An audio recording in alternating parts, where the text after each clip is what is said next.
So guys, I've got someone I want to introduce to you. This is my good friend Angron. He's tiny, he can fit in the palm of my hand.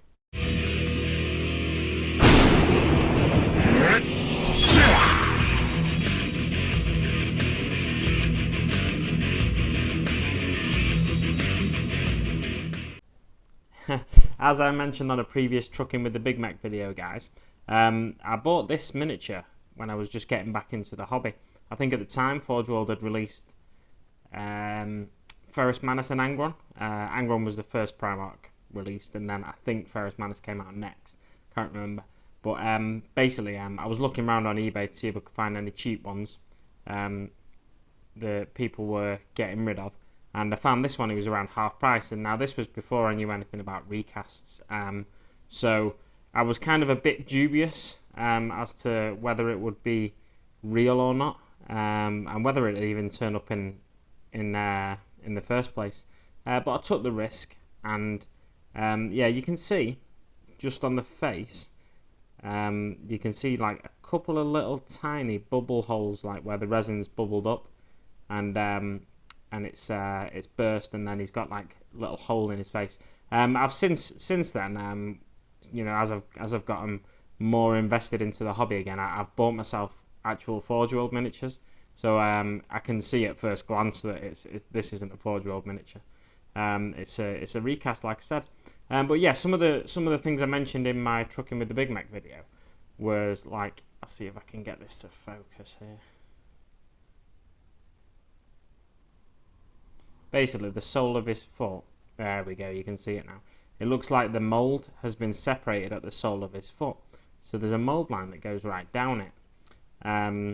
But it means the tread on his foot is not quite even as well. So this tread on this side is a bit further back towards his heel than this tread on this side. And that goes round the miniature. I did spot it somewhere else. I spotted it just on the chest plate, but I've kind of managed to clean it up a bit around this area. And it's on the eagle there as well, unfortunately. Any area where there's a bit of detail, it makes it really difficult to clean up. It's a little difficult to see on camera here, but yeah, basically it's on the eagle there. Similar situation to on the foot, where it's a little higher closer to the tip of the wing there. It's a little higher than it is closer to the eagle's shoulder, the Aquila's shoulder. Yeah, so this, like I said, it's kind of like a cautionary tale video. Make sure you're aware of what you're buying, and before you go splashing out. Some of the other things I mentioned on the Trucking with the Big Mac video is like the knee pad. You can see there's a big chunk missing from the knee pad here.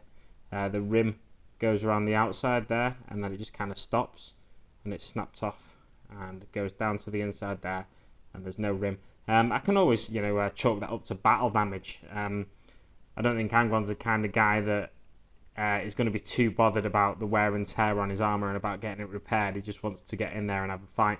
The miniature is posed as if it was when he was going down to Istvan 3 to cleanse the Legion members, his Legion members that were that wouldn't refuse to turn traitor, basically. Yeah, so that's the most part of what I want to show you. There's a big mess under here where it looks like there's been a big bubble of resin and it's popped, but this isn't really going to be seen. You know, he's going to have a cloak on his back, a fur cloak, and he's going to have a weapon coming down here, so that's not going to be seen. Most of the time as well, you look at the miniature from above. So I'm not too worried about that bit underneath, but it is a big mess down there. You know, you can sort of see it there. It's terrible. What else was there? I'm sure there was something else I wanted to show you. Was it to do with the weapon or something? Don't think so. That all looks relatively good. But yeah, like I said, it was more of a cautionary tale video, this. And I've just remembered what I want to show you, which is it's really bad. I think it's on this piece. I'll take this guy's legs off because I've not glued them on yet. Yeah, here we go. So under these rocks here, it's like there's been a big bubble of resin there, and all the outside of it has just come away. So I'm gonna have to stick some green stuff in there, and then probably go over it with press a stone against it to sort of try and get a similar texture to that or something. But yeah, like a cautionary tale video. So make sure if you do buy yourself a recast if you know it's a recast. Do your best to look at the pictures and stuff, obviously. You know, because you can tell on the pictures a lot of the time if something's a recast. I always check out the pictures and compare them to the Forgeworld site. The good thing about the Forgeworld site is you get to see the resin unpainted. For the most part, I think you do with everything, but for most of the miniatures on there, you get to see the resin unpainted. So you get to compare it and see what it should look like. And then if there's plenty of pictures on the eBay lots, then you can see what you're actually buying. Sometimes they may use pictures from Forgeworld's site though as well. And a big indicator that this wasn't real was that it didn't come in one of the black boxes. I think it said the box wasn't supplied with the miniature when they bought it or something. So yeah, that's my little cautionary tale for you. Thanks very much for watching, guys, and I hope it informs you as to whether you should, whether you can cope with a recast or you'd rather not. I mean, morally speaking, it's it's GW's IP. They should be the only ones making the miniatures for this in my mind.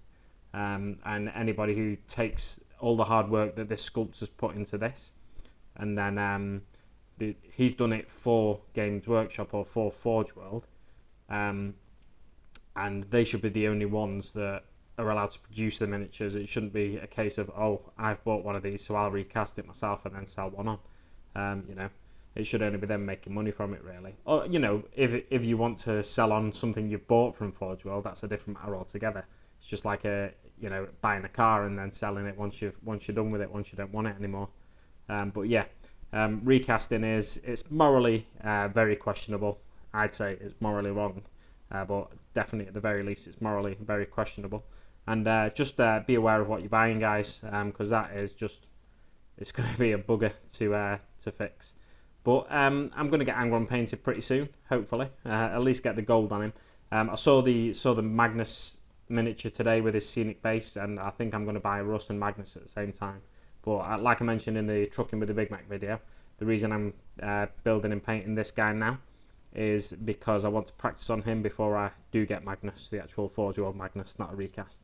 I'll leave it there, guys, like I tried to say earlier. Thanks very much for watching, and I'll see you on the battlefield.